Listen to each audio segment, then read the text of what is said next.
Okay, in this video, I'd like to show you how you can use your keyboard and putty to read information from the keyboard. So what we've got set up here is this line again. This says wait until there's actually a key pressed on the keyboard. And this will wait forever. If you don't take the key, it'll just sit there doing nothing. The important thing is this function right here. A equals ReadCharX. It reads a single character, and I've already given space to the character up here. So it's going to read it, and it's going to just print it out and give me the symbol and the ASCII number. So let's load that up. I do have a bit of extra stuff in here that clears up the screen, makes it a little nicer to start a program involving the screen. So let's build it. It's successful.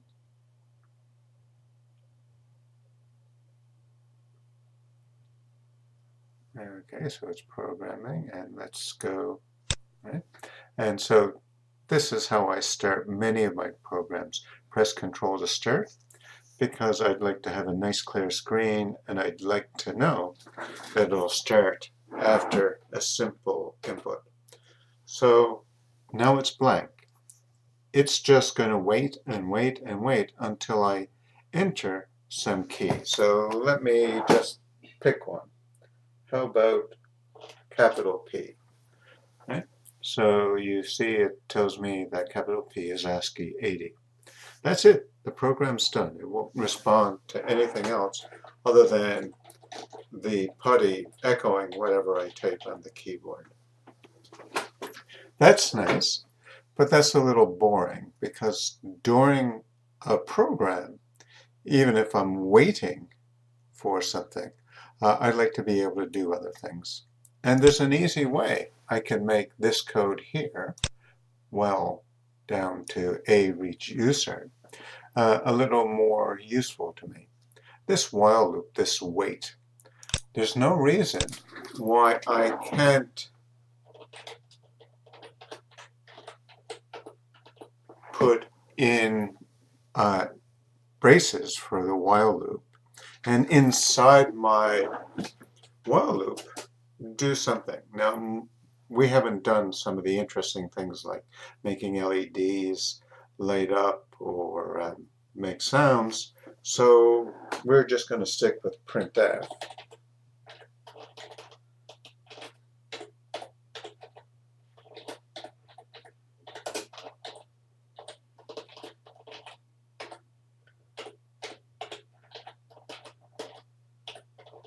With a slight delay.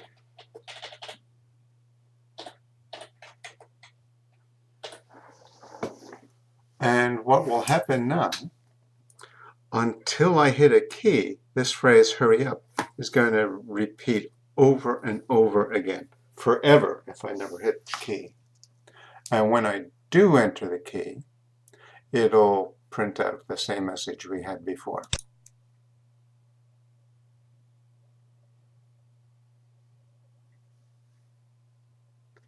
Let's go back to the program. There it is. There's my press control to carriage return to start.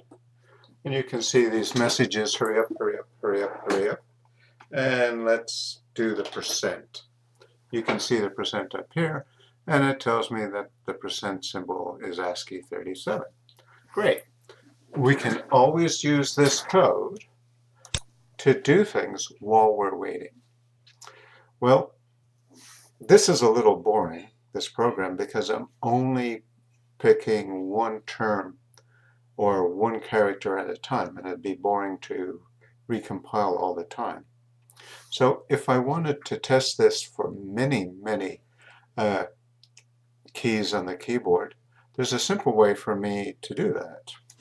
All I have to do is move inside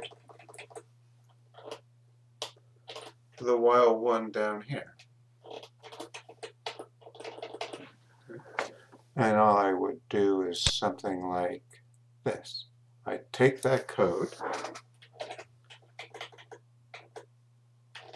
and put it in here.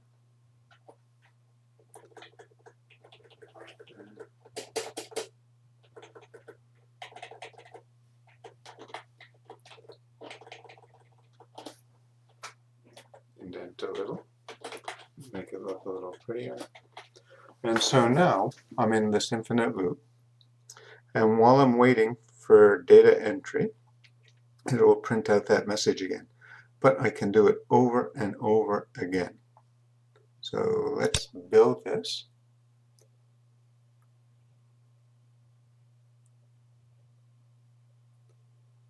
Okay. It's going to happen once and then a whole time other. Let's go back to here. So hit enter. Okay. So that's the first one, and these are all the other ones. Well, I can't even see, right? Because right now that message isn't much use to me. So I'm just going to get rid of it by highlighting it out. And I don't really want this anymore. So I'm going to get rid of that. And let's recompile.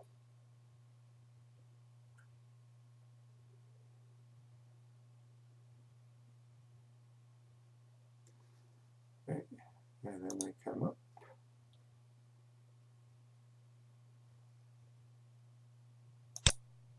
Let me try that again. Sure, it did program.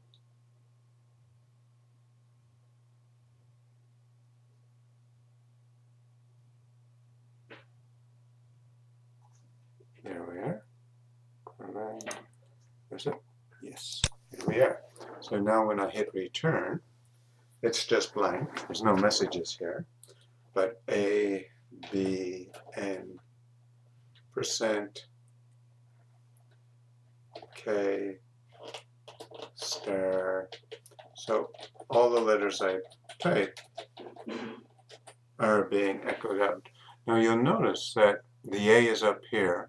When I take the B, it's here. And if I want to avoid things like that, I should really put /n/r here.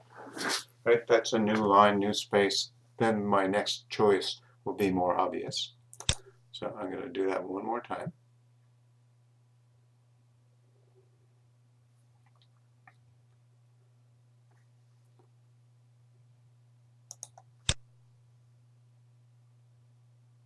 Okay, so I hit enter, and now A, B, C, or F.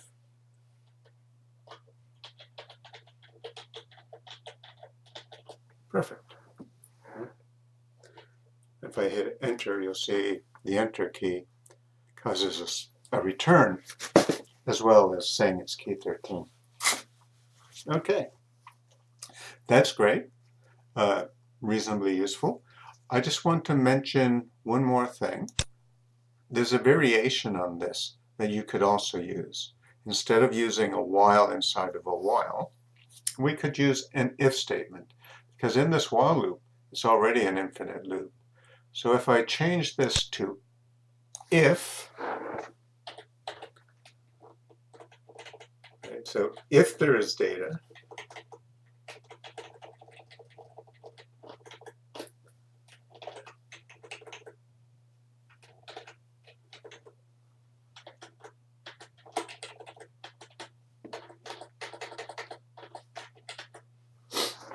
then it prints this out. So this is an equivalent statement before. It's just that because this is an infinite loop, this will only work when a key is actually hit. So try that one more time.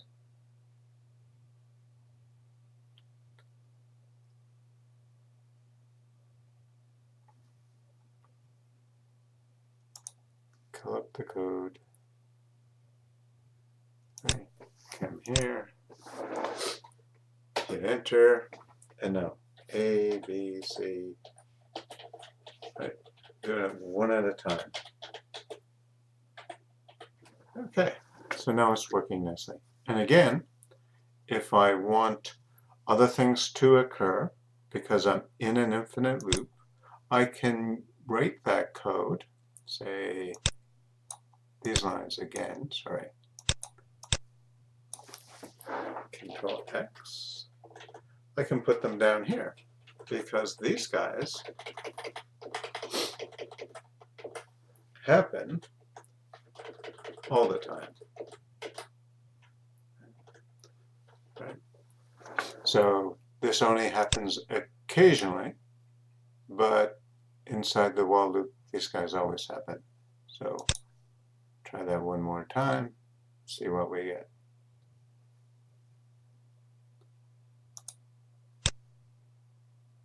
Okay, so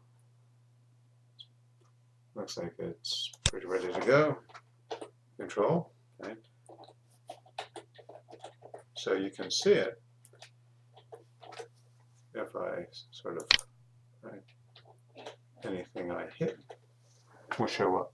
Now again, using text inside of this is probably not the most useful, but we will learn other things that you can put inside that will be a lot more helpful.